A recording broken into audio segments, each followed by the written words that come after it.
Welcome back. A spectacular piece of brutalist architecture. Looks like it was accidentally a whole load of seaborne containers that just were dropped here. So, what have we had today? It's been fireworks, particularly amongst the sprinters. Intermediate sprint points up for grabs, and indeed a green jersey as well. And so, sailing through came André Greipel, tight in on the hoardings, and said, thank you very much. Peter Sagan says, what do you mean, thank you very much? You're going to have to fight hard on that if you want this green jersey at the end of the day. Mark Cavendish as well, just still underneath the 200 marker. A competition led now by Greipel by just 1 point, but there are more points up for grabs at the end of the day. King of the Mountains points have been apportioned as well.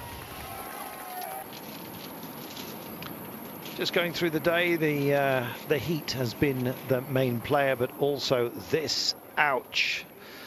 Big hit for Jean-Christophe Perrault from AG Tour La Mondiale. He's bandaged, he's bruised, he's bloodied, but he's unbowed, and he's back in. He's tagged on to the back. Right now, the gap is 3 minutes. In fact, I'm just double checking. Here we are. The gap right now is not 3 minutes. It's 2 minutes and 38. Hence my surprise. Tinkoff Saxo still pushing on. This is for Sagan. Sagan is up for it. He's livid. He's going to carry his adrenaline and maybe use it effectively. You can see dead centre of the road there. We have Movistar. And what is nice to see as well is Orica Greenedge getting busy. Will it be the Yateses? If it is, it will be Adam Yates, I suspect. But is Michael Matthews back and on good form? I think he might just be. And if he is, that is very good news for Aussie viewers. And it's very good news for the race as well. We always like to see Bling doing his thing. Big broad smile that he is. He carries a lot of jewellery with him, but not onto the road. John, talking about smiles, we have our the name of the lady who often smiles and tells the time gap by the use dexterously of a chalkboard.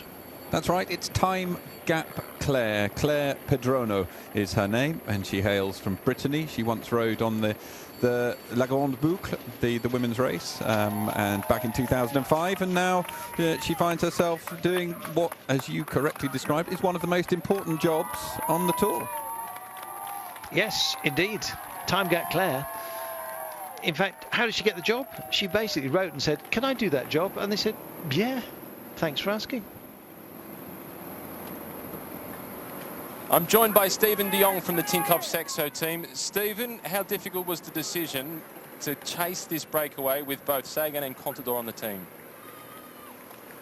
Well, I think before the start we knew it was a good stage for Peter, so the decision was not that hard.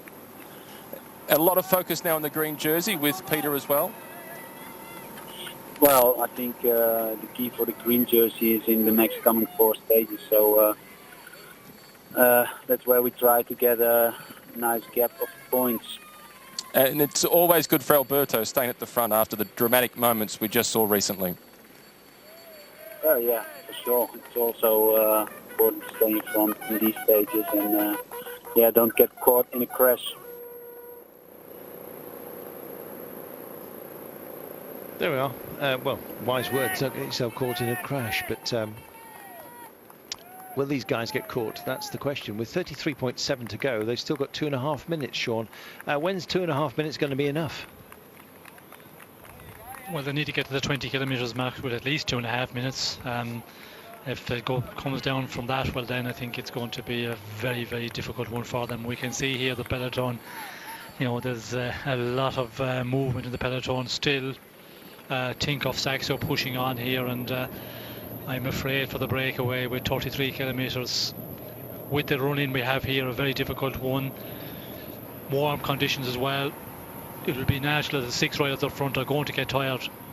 Even though there's a lot of very strong riders here in the breakaway, you know, real powerful ones, they're still going to start, I think, seeing the weaker ones here. Some of them start getting into difficulty when they really start to go at 100%. We're hearing that you're not hearing us very well at home, and we apologise for that. Apparently, it is to do with the heat that is rising here, and it's causing all kinds of problems with the microwave link. Are you hearing us okay, John, yourself, as you're back in Paris, as we're beaming to you first? I am hearing you loud and clear. Very, very clear line to me. All right, well, it may well be just our link with production. And those of you at home, if somebody wouldn't mind tweeting me and just saying loud and clear, or Dalek, or whatever it is that you're hearing, then we'll hear it, we'll get it firsthand. Here we are. The aforementioned Lamprey Merida. Is it possibly going to be the day when the pip squeaks? That's Pippo Pozzato. I put too many P's in there. Nice to see Orica Greenedge as well, Sean, joining the fun. That suggests that Matthews may well be up for it. Yes, well, it's the first time we've seen Orica just coming to the front here, but it tells us that they have interest as well. And when you look at Orica Greenedge, the team, hugely unlucky in this tour, losing Simon Gerrans in the stage 3. Albacini also, who's a rider for this sort of finish, he went out on stage 5.